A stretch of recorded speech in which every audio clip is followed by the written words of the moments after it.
वाले चैनल मेरी अनकरीब शादी होने वाली है, मुझे ज़ौजा से क़ुरबत का सुन्नत तरीका बता दें। ये सवाल हया के ख़िलाफ़ है और मैं हया के ख़िलाफ़ सवालात ना पढ़ता हूँ ना उसके जवाब देता हूँ, लेकिन चूंकि ये सवाल बहुत ज़्यादा लोग पूछते हैं तो मैंने हिम्मत करके आज ये पढ़ लिया है और इसमें लोग गलत गाइड भी कर रहे हैं, तो इसलिए मैं इसका जवाब दे रहा हूँ कि इस्लाम में कोई ख़ास तरीका नहीं है इसका। इस पर फालतू किताबें लोगों ने लिखी हुई हैं, पता नहीं क्या क्या, वो ऐसे ही लोगों की आ रहा है। तो ये चीज़ नेचुरल है। जैसे कोई पूछे खाना खाने का तरीका क्या है, तो भाई मुंह में निवाला डाल के चबाओ, निगल लो, खुद ब खुद फितरत सिखाती है इंसान को। तो ऐसी ज़ौजा के करीब फितरत खुद सिखा देती है। हाँ, शरीयत ने जिस तरीके को हराम करार दिया है वो सबको मालूम है कि जो है वो अल्लाह ताला ने जो मैंने जो ये जो जो जो बदकार लोग जिस तरह से करते हैं, जो लड़कों से बदफेली करने वाले लोग हैं, वो तरीका हराम है। तो बाकी अल्लाह ताला ने मियाँ बीवी का मामला रखा है, एक दूसरे का लिबास है, तो कमरे की बातें हैं वो जैसे चाहें मुनासिब समझें, वो उनका अपना ज़ाती अमल है, इसका कोई ख़ास तरीका नहीं है और ये नेचर इंसान को खुद सिखाती है। ना ये तरीक़े ना किसी से सीखने की ज़रूरत है। बाज़ लोग तो हद दर्जे की बेशर्मी करते हैं, वो शादी से पहले जो है वो फोहश फिल्में देखते हैं ताकि हमें तरीक़ा आ जाए। ये इंतहाई दर्जे की बेहूदगी है, इंतहाई दर्जे की एक लानती अमल है ये। तो ये कोई ख़ास तरीका नहीं है। मियाँ बीवी एक दूसरे का लिबास हैं, वो जिस तरह से एक दूसरे को सेटिस्फाई कर सकते हैं वो कर लें ताकि उनकी तवज्जो किसी और तरफ ना जाए, वो हलाल की तस्कीन उनकी बंद कमरे के अंदर हो जाए। और ये बातें लोगों से शेयर भी नहीं करनी चाहिए। आज ये भी एक हरामकारी हो रही है, मैं बहुत सख्त अल्फाज इस्तेमाल कर रहा हूँ इसलिए कि ये, और मेरे पास कोई हल्का लफ्ज़ नहीं है। वो क्या होता है कि मर्द अपनी ज़ौजा से हमबिस्तरी करके उसके राज दोस्तों के सामने फाश कर रहा होता है, मैंने ऐसे किया, मैंने ऐसे किया। लड़कियां बता रही होती हैं अपनी फ्रेंड्स को कि मेरे शौहर ने मेरे साथ ऐसे किया। ये बहुत लानती अमल है। आप सल्लल्लाहु अलैहि वसल्लम ने फरमाया जो औरत अपने शौहर के राज या शौहर बीवी के राज फाश करता है उस पर लानत है, हदीस का मफहूम है ये। तो ये बंद कमरे की मियाँ बीवी की बातें, जिस तरह से वो एक दूसरे को सेटिस्फाई कर सकते हैं वो करें, एक दूसरे के लिए वो हलाल हैं। और बस वो तरीक़ा जो लड़कों से बदफेली वाला तरीक़ा है वो तरीक़ा इस्लाम में हराम है। और इसी तरह ओरल सेक्स पे भी मैं एक क्लिप रिकॉर्ड करवा चुका हूँ, वो भी सुन लिया जाए या उलमा की जो उस बारे में राय है वो देख ली जाए। तो इसके अलावा जो भी है मियाँ बीवी एक दूसरे के लिए अल्लाह ने हलाल किए, कोई ख़ास तरीक़ा नहीं है। और ये हया की बातें, इनको बंद कमरे के अंदर ही रहना चाहिए इन चीज़ों को। और इसके लिए जो फोहश फिल्में देखी जा रही हैं ये बहुत गलत हरकत है और इसमें इसको ना एक एजुकेशन का नाम दे दिया गया इस ज़माने में, और सेक्स की तालीम के नाम से बच्चों को पढ़ाया जा रहा है स्कूल में। ये सब बेहूदगी है। लाखों साल से इंसान दुनिया में जिंदा है, तो क्या उसको ये पता ही नहीं था और ये सारी एक 6 अरब इंसान ऐसे ही बगैर तालीम के पैदा हो गए हैं क्या? तो ये तो चीज़ें नेचर खुद सिखा देती है इंसान को कि क्या करना है, कैसे करना है। इसमें कोई स्कूल कॉलेज में पढ़ने की ज़रूरत नहीं है। हाँ, शरई हकाम इसके 2-4 हैं, वो उलमा बताते रहते हैं, वो किताबों में लिखे हुए हैं कि कौन सा रास्ता हराम है और कौन से रास्ते में आना जायज़ है। तो इसलिए मैंने बहुत ही दिल पे पत्थर रख के आज इस क्लिप को रिकॉर्ड करवाया है ताकि लोग इस बारे में गलत तरफ ना जाएं और एक चीज़ को एक बहुत बड़ा इशू ना बना लें लोग। शहद खाने का सही तरीका क्या? सुबह खाली पेट शहद खा सकते हैं? नीच शहद खाने का सबसे बेहतर तरीका बता दें। मोहम्मद इस्लाम बिहार से। मोहम्मद इस्लाम साहब, आपने मुझे हकीम समझा हुआ है, मैं हकीम नहीं हूँ ना मैं डॉक्टर हूँ। शहद जिस तरह से खाएं खा सकते हैं। अच्छा, शहद के फ़ज़ाइल में इतनी बात तो साबित है कि उसमें शिफा है। बाकी खाने के जो तरीक़े हदीसों में बयान किए जाते हैं ना, ये ज़ईफ़ मनगढ़ंत हदीसें अक्सर कि जो खाली पेट शहद खाएगा उसको ये फ़ायदा होगा, ऐसी कोई रिवायतें नहीं है, मौजू मनगढ़ंत रिवायतें हैं। कुछ शहद के बारे में हदीस सही भी है, लेकिन आम तौर पर जो हकीमों की किताबों में हदीसें लिखी होती हैं अक्सर मनगढ़ंत हैं। तो शहद खाएं, बस निहार मुँह खाएं, नाश्ते के बाद खाएं, या आप जाने, आपका पेट जाने, आपके मोहल्ले के डॉक्टर या हकीम जाने। तो मैं तो आपको ये बताऊंगा कि खाएं ज़रूर खालिश शहद। आज भी बहुत से मुसलमानों का ये गुमान है अपने बारे में 2-4 नेकियां करके कि हम, यानी आजकल ना ये चीज बहुत ज्यादा फैलाई जाती है, कोई भी शख्स गुनाह करता हो तो भाई अल्लाह गफूर रहीम है, बख्श देगा। भाई कुरान क्या कहता है? इन्नल्लज़ीना यक्सिबूनल इस्मा सयुजज़ौना बिमा कानू यक़तरिफून। जो लोग गुनाह कर रहे हैं उन्हें उस गुनाह का अनकरीब बदला दिया जाएगा, सजा दी जाएगी। जजा और सजा का जो क़यामत का अल्लाह ने इंतजाम किया हुआ है वो इसीलिए तो किया हुआ है कि जो जुर्म करके आया है उसको सजा मिले और जिसने जुर्म नहीं किया उसको अच्छा बदला मिले। हाँ, किसी ने जुर्म किया उसके बाद उसको निदामत हुई और उसने सोचा कि आइंदा मैं जिंदगी बदल दूंगा, फिर अल्लाह ने उसके लिए तौबा का दरवाजा खोला हुआ है, तौबा का ऑप्शन उसके लिए रखा हुआ है। तो इसलिए कुरान कहता है फमा लिल्लज़ीना कफरू क़िबलका मुहतिईन अनिल यमीन व अनिश शिमाली इज़ीन अयतमउ कुल्लु इम्रिइन मिनहुम अन युदखला जन्नत नईम। अल्लाह कहते हैं इनमें से हर शख्स ने ये गुमान रखा हुआ है कि कुछ भी कर ले वो जाएगा बहरहाल जन्नत में। कल्ला, हरगिज ऐसा नहीं है। इन्ना खलकनाहुम मिम्मा यालमून, हमने इनको जिस चीज से बनाया है इन्हें मालूम है। ये बड़ी अजीब व गरीब आयत है। यानी अल्लाह ताला कहते हैं हमने इनको जिस चीज से बनाया है, वो किस चीज से बनाए? पानी से, गलीज पानी से। देखो किसी भी चीज की जो फजीलत होती है ना, कोई भी चीज जो काबिल तारीफ होती है, दो वजह से वो काबिल तारीफ होती है और उसको कोई अवार्ड दिया जाता है, कोई उसकी तरफ दिल माइल होता है। या तो उसका मटेरियल ऐसा बेहतरीन हो कि बड़ा कीमती हो,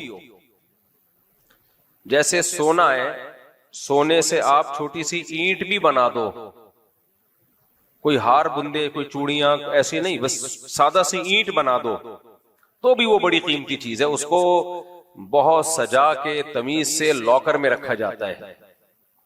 वजह क्या है कि जो बनी हुई चीज है वो तो ऐसे ही है, एक छोटा सा पत्थर बना दिया, लेकिन जिस मटेरियल से बनी है वो मटेरियल क्या है बोलो, वो बहुत कीमती है।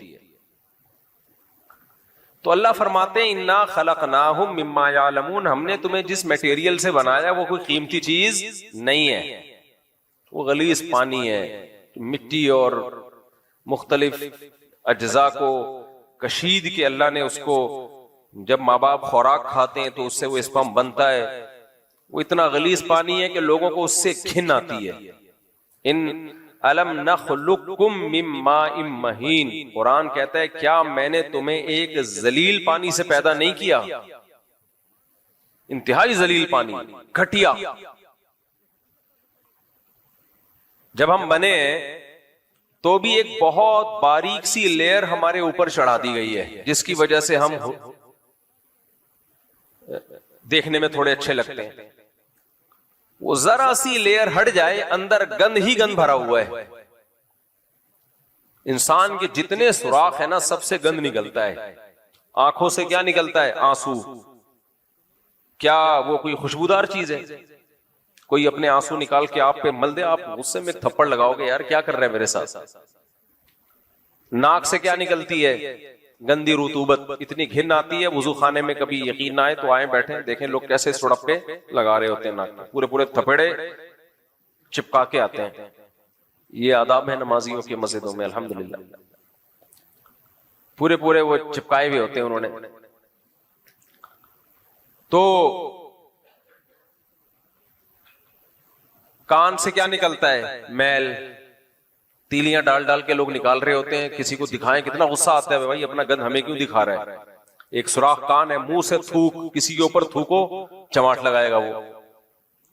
बाकी जो कुछ रास्ते तो ऐसे ही वो हैं ही गंदगी निकलने के लिए, उनका तो तस्करा करते हुए भी घिन आती है, तस्वुर से भी घिन आती है। मसाम से पसीना निकलता है, वो भी बदबूदार। लोग कहते हैं यार पसीना आ रहा है, नहा के आ जा। तो जरा सी चमड़ी उधड़े ना, अंदर क्या है? गंदी गंदी खून है, वो नापाक। यही वजह है कि जैसे ही हमारी डेथ होती है, मौत होती है, उसी वक्त से बॉडी में तब्दीली आना, अंदर का गंद बाहर आना शुरू। अंदर का जो भी गंद है ना, बाहर आना शुरू। तभी तो मैयत को छुपाने का हुक्म है। मैं बार बार ये जो बात कहता हूं ना कि मैयत दिखाने की चीज नहीं है। लोग समझते हैं मैं मजाक कर रहा हूं।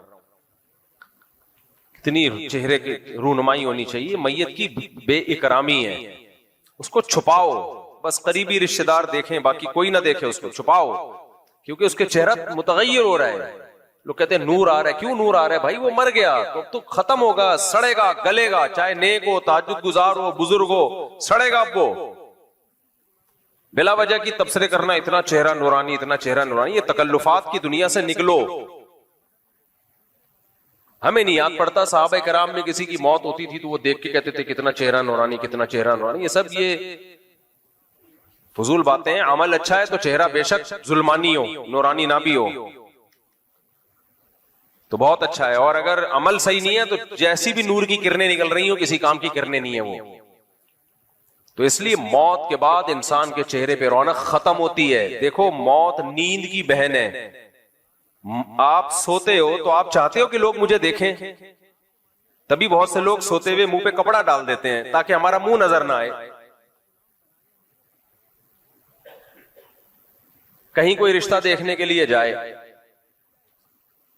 लड़की सो रही हो तो लड़की के माँ बाप आपको दिखाएंगे अपनी बेटी है भाई? वो कहेंगे नहीं बड़ा नौरानी चेहरा है देख लो। जितना भी नौरानी चेहरा हो सोते हुए भी रौनक खत्म हो जाती है। बल्कि उसको उठाएंगे, तुम्हारे रिश्ते वाले आए हैं तुम्हें देखने के लिए, उठो और उठते ही बैठ ना जाओ, बल्कि उस नींद के असरात खत्म करो। पहले जाके मुंह धो अच्छी तरह, और मुंह धोने से भी वो चेहरे की नहुसत खत्म नहीं होती है, बल्कि थोड़ा सा गहरी नींद हुई है तो मुंह धो के कोई चाय वाय पी लो, कुछ खा पी लो। खाने पीने के बाद जब ब्लड सही तरह सर्कुलेट करना शुरू करता है फिर चेहरे की रौनक बहाल होती है। देखो हम जब सुबह उठते हैं ऐसे ही थोड़ी मुंह उठा के ऑफिस चले जाते हैं, मुंह धोते हैं फिर नमाज पढ़ते हैं, उसके बाद भी थोड़ी थोड़ी रौनक आना शुरू होती है। जब फुल रौनक जब आती है जब नाश्ता कर ले आदमी या कोई दो एक आध कुछ चीज खा ले तो उसके बाद सही फिटफाट हो जाता है, फिर चेहरा बहाल होता है। फिर यूं हाँ अब जो मिलने आए अब आप मुलाकात के सिलसिले में हाजिर हो सकते हैं। इससे पहले पहले चेहरे पे एक अजीब बेरौनकी सी होती है, कोई भी नहीं चाहता कि लोग मुझे देखें। तो नींद तो कम दर्जे की मौत है, उसमें जब कोई नहीं चाहता कि लोग मुझे देखें तो जो सच्ची मुच्ची की मौत होगी उससे तो चेहरे की रौनक बिल्कुल खत्म हो जाती है। उसमें क्यों कोई चाहेगा कि लोग मेरी जियारत करें? उसको देखेंगे लोग, एक दिल में कराहत आएगी तो वो हमेशा दिल में कराहत याद रहती है कि ये कैसे क्या लग रहे थे ये। इसलिए इस्लाम ने हुक्म दिया, इसकी इज्जत इसमें है कि इसके चेहरे को छुपा दिया जाए और जल्द से जल्द इसको कब्र में पहुंचाओ, क्योंकि इसका चेहरा क्या हो रहा है, तब्दील हो रहा है। और कुछ मौतें ऐसी होती हैं जिनमें बहुत जल्दी चेहरा तब्दील हो जाता है, जैसे ब्रेन हेमरेज है या हार्ट अटैक है, उसमें तो बहुत जल्दी चेहरा खराब होता है, चाहे नेक आदमी हो चाहे बुरा आदमी हो। हाँ, करामत के तौर पे अल्लाह किसी की बॉडी को महफूज कर ले वो एक अलग बात है, लेकिन वो करामत तो अल्लाह के हाथ में है ना। तो इंसानों का चेहरा मौत के बाद मुतगय्यर होता है, उसमें रौनक नहीं होती। जिंदगी में रौनक होती है चेहरों पे चलते फिरते, मौत के बाद नहीं होती रौनक। तो इसलिए शरीयत ने हुक्म दिया उसको क्या कर लो, छुपाओ उसको। हाँ, जो बेटा है बाप को देख ले, बाप बेटे को देख ले, बीवी शौहर को, शौहर बीवी को, वो इसलिए कि वो इतने क्लोज होते हैं आपस में कि अगर वो इस कंडीशन में देख भी लें तो उनके दिल में कोई बाल नहीं आता, लेकिन आम आदमी के लिए नहीं है। इसलिए मैयत की तस्वीरें वायरल करना और मैयत को चारपाई लिटा के पूरी लाइन लगा के दिखाना कि आओ देखते चले जाओ, ये बेवकूफों वाले काम है, बुरी हरकत है, इस्लाम के मिजाज के बिल्कुल खिलाफ बात है ये। अरब लोग, क्योंकि हम लोग अजमियों में, जो हम लोग गैर मुस्लिमों में ज्यादा रहे हैं ना अजमी लोग, इसलिए हमारे यहाँ बहुत सारी चीजें कहां से आई हैं, हिंदुओं से और दूसरे कौमों से आई हैं। तो मुसलमानों का जो असल कल्चर था वो दूसरी कौमों में मर्ज होने की वजह से खत्म हो गया। अरब चूंकि दूसरी कौमों के साथ कम रहे हैं, वहां ये नहीं होता ये सब कुछ ड्रामे। सऊदी अरब के जो साबिक बादशाह की जब डेथ हुई है ना, तो आपको पता है इटली में एक पादरी या फ्रांस में एक पादरी ये मंजर देख के मुसलमान हो गया। बादशाह की डेथ हुई है, डेथ होते ही गुसल दे के, कफन दे के, सादा तरीके से ले जाके दफन कर दिया, फिनिश। तो पादरी ने बोला यार ये कितना सादा मजहब है इन लोगों का, इतना बड़ा आदमी दुनिया से गया है और कैसे आराम से उसकी तदफीन हुई है बिल्कुल सादा तरीके से। क्योंकि गैर मुस्लिम मुल्कों में जब कोई बड़ा आदमी फौत होता है तो वो दफन होने से पहले 25-30 को मजीद फौत करा देता है। वो बहुत मुश्किल उनकी मजहबी रसूमात होती हैं। अब तो चूंकि उनका खानदानी निजाम तबाह बर्बाद हो गया ना, बंदा मरता है तो ना अब्बा का पता, ना अम्मा का पता, ना भाई, ना चाचा, तो वो वसीयत करके जाता है कि मुझे जो मर्जी कर देना मेरे साथ।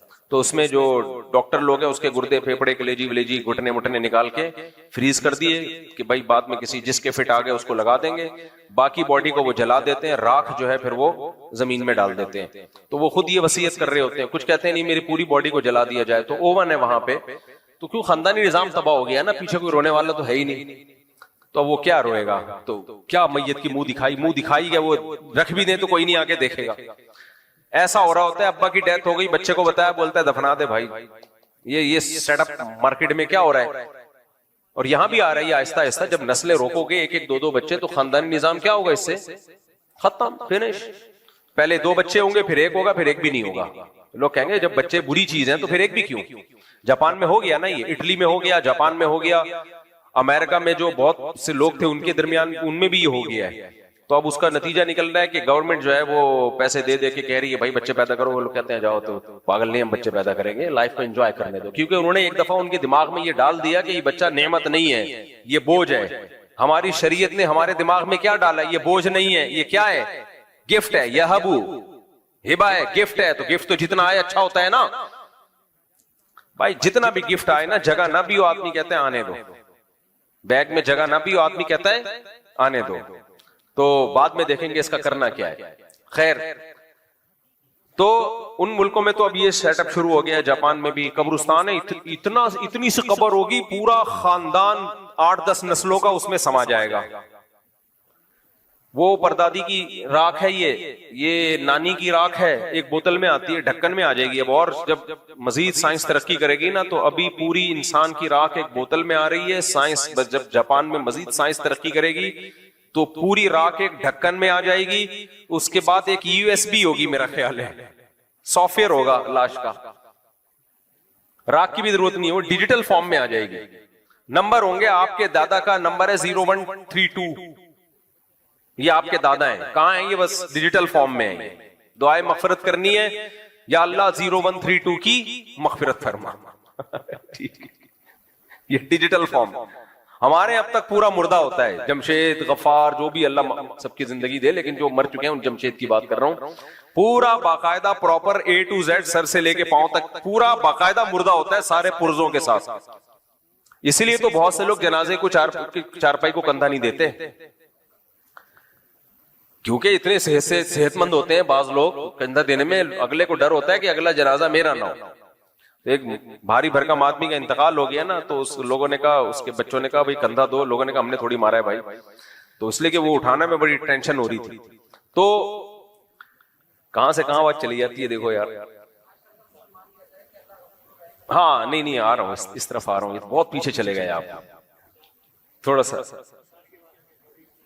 हाँ, मैं ये अर्ज कर रहा था हाँ, मैं याद आया मुझे, तो गैर मुस्लिमों के हाथ तो मैयत की रूहनुमाई इसलिए खत्म हो गई, खानदानी निजाम ही तबाह हो गया। लेकिन उनमें जो फैमिली वाले लोग हैं ना, उनके यहाँ फिर बहुत मुश्किल है भाई। मेरा दिल चाहता मैं व्लॉग बनाऊं कि यार इनकी मैयत की रसूमात देखो, 2-2, 3-3 हफ्ते, 1-1 महीना। और अगर कोई वजीर या रॉयल फैमिली का कोई बंदा, अभी वो जो बरतानिया की मलका फौत हुई थी, उसकी डेथ जब हुई है तो कितने महीने बाद उसको दफन किया है। इतना लंबा उनकी मैयतों का प्रोटोकॉल होता है। इंसान कहता है अल्लाह तेरा कितना फजल हो गया, तूने हमें इस्लाम दिया। और ठीक ठाक खर्चा होता है। जो क्रिश्चियन, जो मसीही लोगों में जो फैमिली वाले लोग हैं, खानदानी लोग हैं, बड़ी फैमिलियां हैं, लाखों रुपए मैयत की तदफीन पे खर्चा होता है। जब मर गए तो फिर उसको सूट बूट टाई और ताबूत भी महंगा वाला होता है, ठीक ठाक महंगा ताबूत, फिर उसको लाके रखा जाएगा, फिर वो काफिले आएंगे, फिर ये होगा, फिर वो होगा, पता नहीं क्या, कुछ पादरी आएगा, फिर वो पढ़ता रहेगा कुछ ना कुछ। 1 से 1.5 हफ्ता तो कम से कम लगेगा। फिर उसके फजाइल पे कॉन्फ्रेंस मुनक़िद की जाएगी कि ये क्या क्या किया करते थे, क्या क्या इनके कारगुजारियां थी। उसके बाद जाके उसको प्रोटोकॉल के साथ दफन किया जाएगा। इस्लाम ने इन सब चीजों को नाजायज करार दे दिया। क्या करार दे दिया? नाजायज। और हमें हुक्म दिया कि जब किसी की डेथ हो फौरन उसको दफना दो। और दफनाने के लिए कोई सूट बूट की जरूरत नहीं है, कोई 3 पीस सूट, शलवार कमीज, ना ना ना, ये जिंदों के लिए है। मुर्दे के लिए क्या है? मर्द है तो 3 चादरें, औरत है तो 5 चादरें, बस उसमें पर्दा ज्यादा है। 5 चादरों में, उसके लिए सफेद होना भी जरूरी नहीं, बेहतर है सफेद हो, किसी भी कलर की मिल जाए चादर हो, सिलावा